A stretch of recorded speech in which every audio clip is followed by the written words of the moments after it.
दिल्ली के जनपद में इंपीरियल होटल में अंतर्राष्ट्रीय वैश्य फेडरेशन का आयोजन हुआ, जिसमें राज्यसभा सांसद अनिल अग्रवाल, अंतर्राष्ट्रीय वैश्य फेडरेशन के राष्ट्रीय अध्यक्ष अशोक अग्रवाल और समस्त पदाधिकारी मौजूद थे।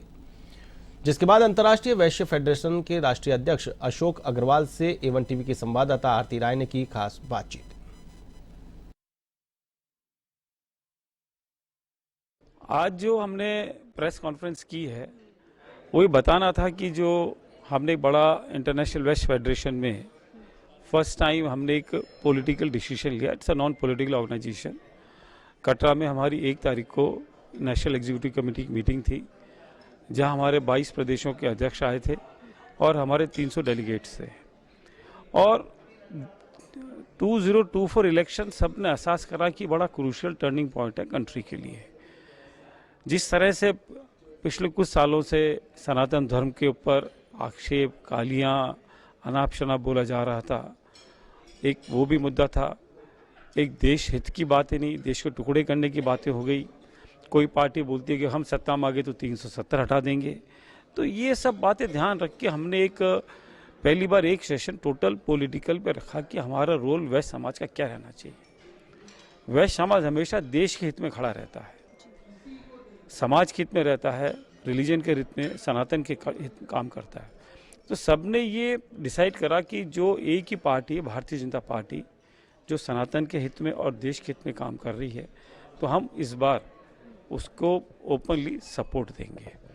इसी के तहत हमने हर कॉन्स्टिट्यूंसी में हमारे वैश्य समाज का एक प्रभारी नियुक्त कर दिया है, जो कि लोकल कैंडिडेट से मिल करके उनके साथ कोऑर्डिनेट करके समाज के और दूसरे हम वैश्य समाज सबके साथ लेके चलता है, सबको मोटिवेट करके सनातन के हित में और राष्ट्र हित में वोटिंग कराएंगे 100%। लेकिन आपका कहना है कि सनातन धर्म को आप आगे लेके चल रहे हैं, जिस तरह से वैश्य समाज ने हमेशा समाज में अपनी भागीदारी दिखाई है, तो युवाओं को किस तरह से आप प्रेरित करेंगे? देखिए, युवा भी अगर आप जाएंगे और नोटिस करेंगे तो जिस तरह से अब मंदिरों में भी युवाओं की जो दर्शन में भागीदारी बढ़ी, एक रिमार्केबल है।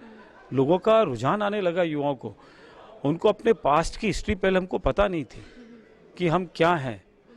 हम मार्टर्स डे गुरु गोविंद सिंह के बच्चों का जब मनाते हैं तो मेरे बेटों को पता नहीं था कि गुरु गोविंद सिंह के बच्चों को किस तरह से उनको अन्याय करके मारा गया, किस तरह से क्या करा गया, सिख गुरुओं ने किस तरह से हमारे सनातन धर्म को बचाया, ये पता ही नहीं था।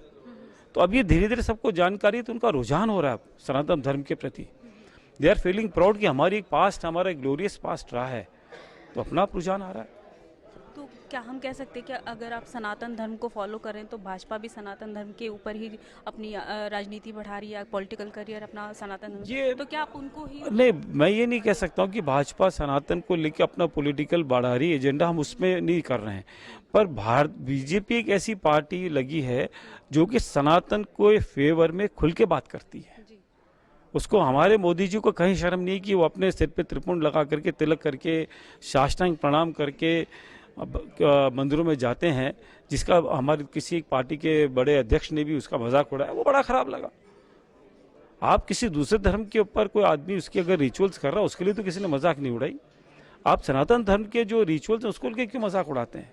ये सब बातें हमको खराब लगी कि भाई सनातन का मजाक नहीं होना चाहिए। तो क्या वैश्य समाज पूरी तरह से राजनीति में इस बार भाजपा के साथ? राजनीति नहीं है। देखिए, this is not politics, this is one time a crucial, क्योंकि 2024 इलेक्शन बड़ा क्रूशियल लगा हम सबको।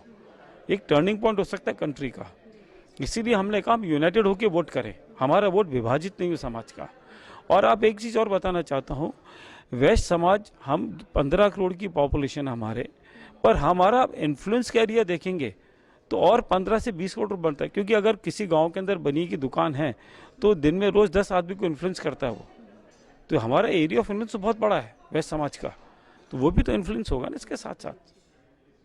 धन्यवाद बात करने के लिए। तो ये थे अशोक अग्रवाल जी, वैश्य महासम्मेलन के अध्यक्ष। मैं आरती राय, कैमरा पर्सन राधे के साथ, A1 TV दिल्ली।